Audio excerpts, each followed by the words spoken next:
Hello students! Today we are going to be talking about balance, which is our second principle of design that we will be going over, and it's a pretty fast lesson, and then I gave you some more designs to work on. So we're just going to kind of dive on in and get started.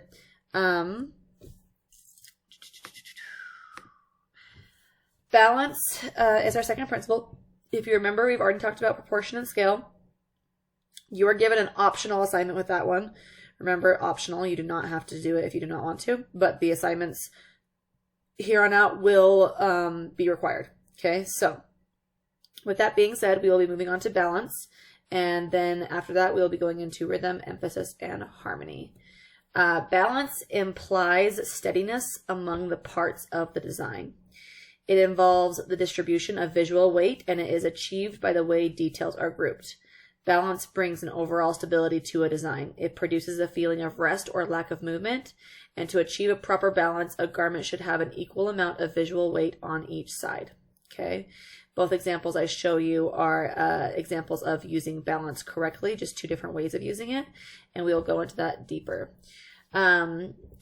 When you are talking about balance, it's important that you balance the weight of your materials, like heavier fabrics against non-heavy fabrics, different colors, things like that. So we're going to talk about color first, and color plays an important part in achieving balance.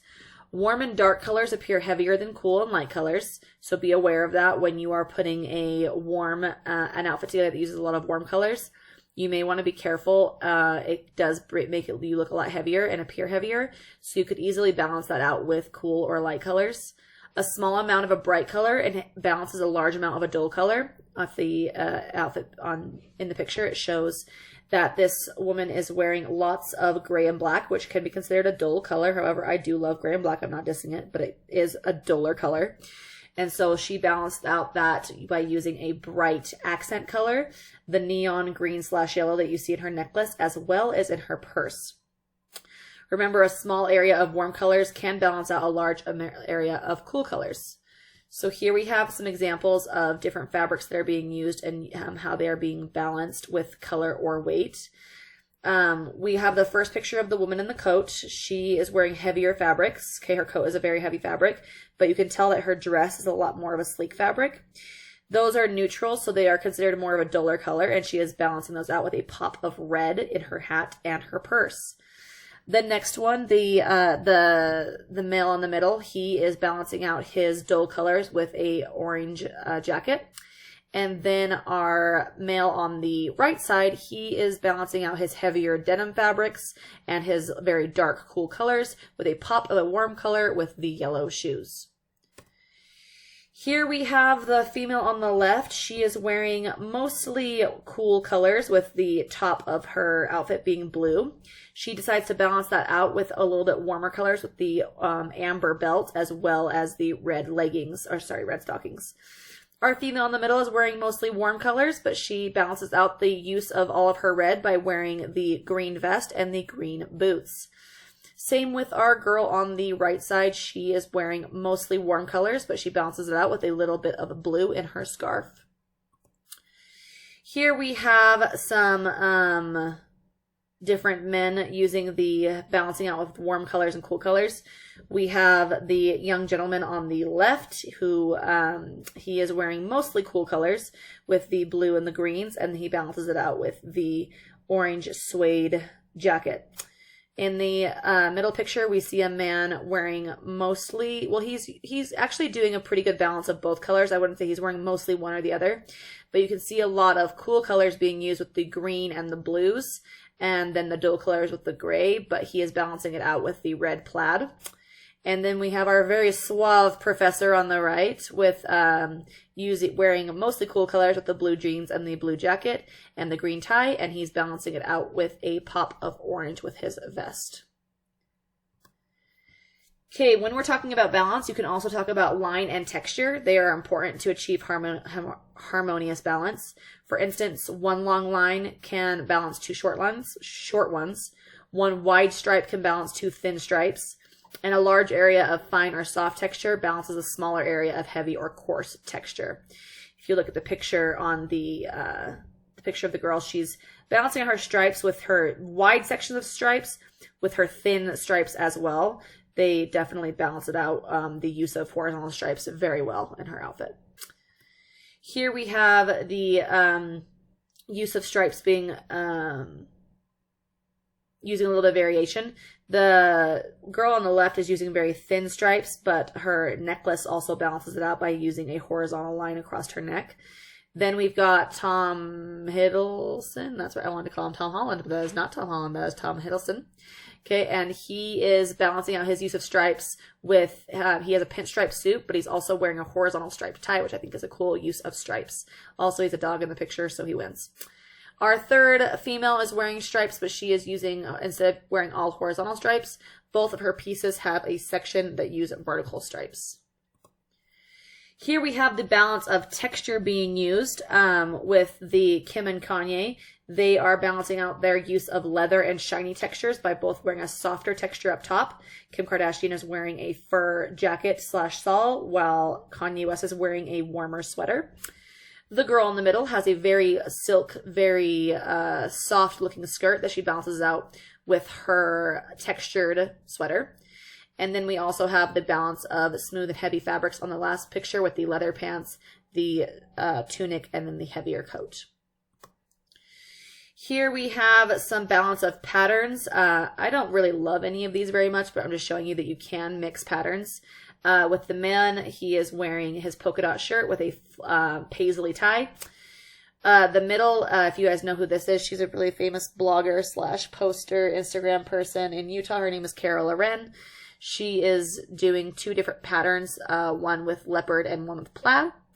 Then we've got our third model, and she is using, actually, what I find interesting about this outfit is that the use of stripes, it's done in both the top and the skirt, but within the stripes of the skirt, there are other patterns being used, and the pattern in those skirts match the stripes on the shirt. So some visual play was used in that outfit a lot when planning it. There are two types of balance. There is formal balance, and it's also known as symmetrical. Basically, it means both sides are the exact same, and it creates a centered balance. If I were to cut this model in half, or this outfit in half, it's going to be the exact same on both sides. Identical details are arranged the same distance from the center on both of the right and left sides. An example would be having the same amount of pleats or tucks on each side of a part of trousers or a skirt. If you want, I want you to take your finger and I want you to run it down the middle of every outfit I show you. If it's the exact same on both sides, it's symmetrical. If it's not, it's asymmetrical. Here are some examples of symmetrical outfits. Now, what I want you guys to be aware of, okay, is this is where people start to get tripped up on it and they start to get a little confused because they take it too seriously. If an outfit is 99.9% symmetrical, but the girl is like wearing a bracelet or a watch, or the guy's wearing a watch or carrying a purse, the outfit is still going to be symmetrical, because in all reality, think about it. Are you going to wear a watch on both wrists? No. Are you going to carry a purse on both hands to make your outfit symmetrical? No. So we're not going to take into the account of accessories here. We're just looking at the outfit, okay? Accessories are where you add to complete or enhance the outfit. So if you've noticed, the girl, she's got a bracelet on her wrist, but the dress is still symmetrical. Same thing with the man. He has a watch on, but you cut that outfit in half and it is the exact same on both sides. Here we have this one as well. If you were to cut the outfit in half on these men, each picture is going to show you that everything is the exact same on both sides, creating a symmetrical type of balance. Okay, we got some more symmetrical balances. When you cut the outfit in half, it's the exact same on both sides. Remember, we are not taking into account accessories. Okay, and then we have informal balance. This is also known as asymmetrical, and this is where both sides are not the same. The design details are divided unequally from the center, and if you cut the design in half, it is not the same on each half. This example of this design is a really good example because it's got multiple details on both sides that are different. If you cut it in half, you've got the one sleeve that's a drop shoulder, the other sleeve is not, and then on the pants, you've got the ruffled pieces of fabric hanging off one hip, whereas the other hip does not have that. Here are some asymmetrical designs in some men's t-shirts. If you were to cut them in half, are they the same on both sides? No. The first one's got the zipper that's not in the middle, and then also the second one, you've got the stitching details on the shoulder as well as the pocket that make it asymmetrical.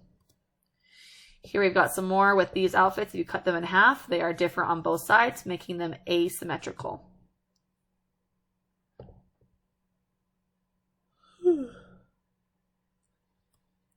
Here we have some more.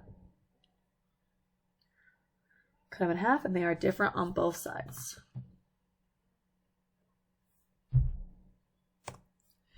Okay, so here is your assignment. You will create one design. Whatever design you make it, it must either be symmetrical or asymmetrical. You are going to color your design, cut, and remember, I want you to still cut these out because they look nicer on different pieces of paper. They don't necessarily have to be on black paper if you don't have any black paper, but I want you to cut them out and glue them on another piece of paper, okay? And I want you to title it, depending on what kind of balance you used. It's either going to be titled symmetrical or asymmetrical. And then you will submit that within this whole unit when I open up the whole unit to submit. If you have any questions, please feel free to shoot me an email. But that is your balance lesson with your balance assignment. We will be moving on to rhythm next time.